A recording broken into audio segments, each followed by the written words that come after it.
So, ito na yung pinaka-exciting part. Yung tinawag na ako, yung ako na yung lilipad. Tapos, may halong may halong kaba. Pero dahil ako yung pinakahuli, tapos na yung anak ko, yung kasama namin, yung asawa ko, kumbaga, na-overcome ko na yung takot o kaba sa kanila. So, alam kong successful na yung take off nila, yung landing nila. So, ako na yung huli. Kumbaga, nairaos ko na yung takot ko, yung kaba ko sa kanila. Tapos yung ako naman, kumbaga ito, kahit kinabahan ako kung ano man mangyari, ako na to ang inalala ko yung sa kanila. So, ito nga pala, dito kami sa may Binangonan, Rizal. Nag-book kami dyan, pangarap din talaga namin to na maganito, lalo na ako. Dati nanood lang ako sa videoke habang kumakatakanta. Ito yung background sa screen, pinapanood ko yan. So di ko nga kalain na ako mismo maganyan, ako mismo makasakay sa ganyan. Pinapanood ko lang dati sa Red Bull, yung mga events sa Red Bull. Di ko akalain kasi ang thinking ko talaga ang mahal ng magganito. Sa totoo lang, mahal talaga. Kasi yung amin promo nang yun nakuha namin 3,000 eh. So depende sa ano yun, yung 3,000 mga 5 to 10 minutes lang yun. So yung sa anak ko, yung sa kasama namin, umabot sila ng 10 minutes. Pero sa sitwasyon ko sa akin, mga 5 minutes lang to bumaba na kami kasi siguro pagod na rin yung pilot namin dahil sa sobrang dami niyang nilipad. Sa dami niyang nilipad, napapagod na. Tas ako yung huli. Pero kahit 5 minutes lang sa akin, para sa akin sulit na O si anak nga parang sa 10 minutes hilong-hilo, tapos ang layo pa ng pinuntahan nila, sobrang taas pa yung niliparan nila. Siguro dahil medyo magaan sila, o ako baka mabigat, hindi naman ganun kataas yung lipad namin, pero taas pa rin, lagpas pa rin kami bundok, kakalula pa rin. So yun yan, isa to sa mga way ng kung paano kami maging masaya dahil pangarap nga namin to, pinos namin to. Yung anak ko excited, yung bunso si kuya dahil birthday to ni kuya, birthday celebration niya to. Una nag-alala din ako, natatakot din ako sa kanila, pero nakita ko naman na walang hindi sila nag-alinlangan, walang pangambang kaba o takot. Lalo na yung asawa ko, sabi pa nga niya siya daw mauna.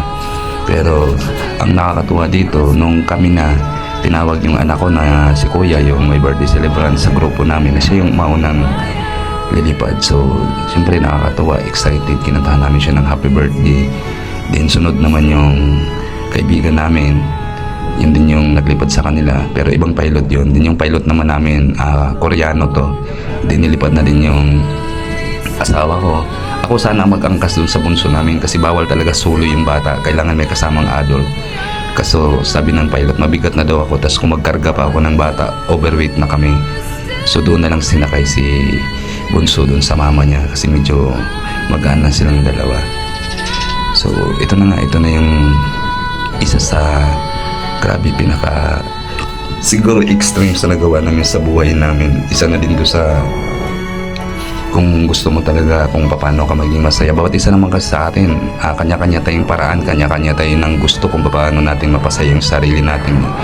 So kami siguro nagkataon lang na sa mga ganitong bagay, sa mga ganitong activities, sa mga gala-gala, pasyal, parang isa to sa way na nagpapasaya sa amin. Pero sa totoo lang, maraming paraan kung paano tayo maging masaya. Hindi lang naman sa pera siguro ito, magbayad ka ng medyo mahal, magbayad ka ng magiging malaki. Pero may mga paraan pa naman, may mga iba pa naman na paano tayo masaya. Kami, wala na sa amin yun. Kahit medyo mahal, magbayad kasi nag-enjoy kami, nagiging masaya kami. Pero yung iba, di natin mapilit na kahit isakay mo siya dito ng libre or kahit bayaran mo pa siya, hindi talaga siya papayag kasi kanya-kanya naman tayo Kanya-kanya naman tayo ng gusto. So nagkataon lang na kami, ginusto namin to. So siguro, yung iba, baka sabihin pa na napakawalang kwenta kong tatay, bakit dinamay ko yung mga anak ko dito, yung pamilya ko dito sa mga ganitong activities. Pero sa ganitong sitwasyon, yung mga anak ko alam naman nila kung ano yung ikakapahamak, ano yung nakakatakot. Pero nakita ko naman sa kanila na interesado sila, gusto nila, pangarap din nila to.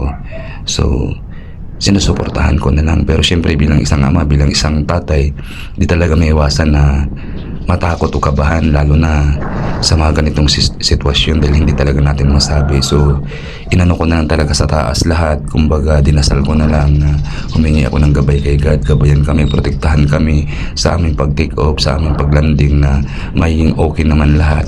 At awa ng Diyos, dahil nauna sila, ako yung pinakahuli, nung nag-take off yung anak ko, nag-take off yung asawa ko, at maganda yung landing nila, at yung kasama namin na yung kaibigan namin na in-invite ko din, sinama ko dito, napaganda yung take off niya, napaganda yung landing niya. Tapos nung ako na, kumbaga okay na eh, nakaraos na sila lahat, ako na lang, so medyo nawala na yung kaba ko, nawala na yung takot ko.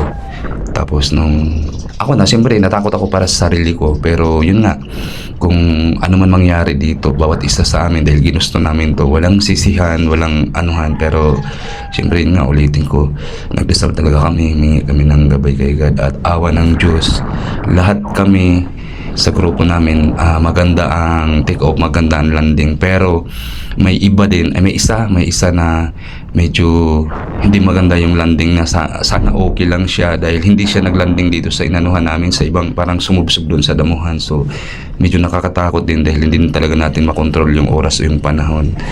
So yun lang guys, kung gusto niyo magganito, dito lang to sa Binangonan, Rizal, mag-book lang guys sa kanila.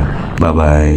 Supply Extreme Adventure Philippines, legit na legit sila guys, sa kanila kayo mag-book paragliding sa Binangonan, Rizal.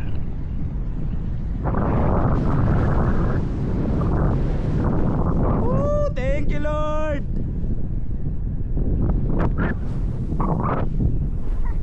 Thank you, Lord.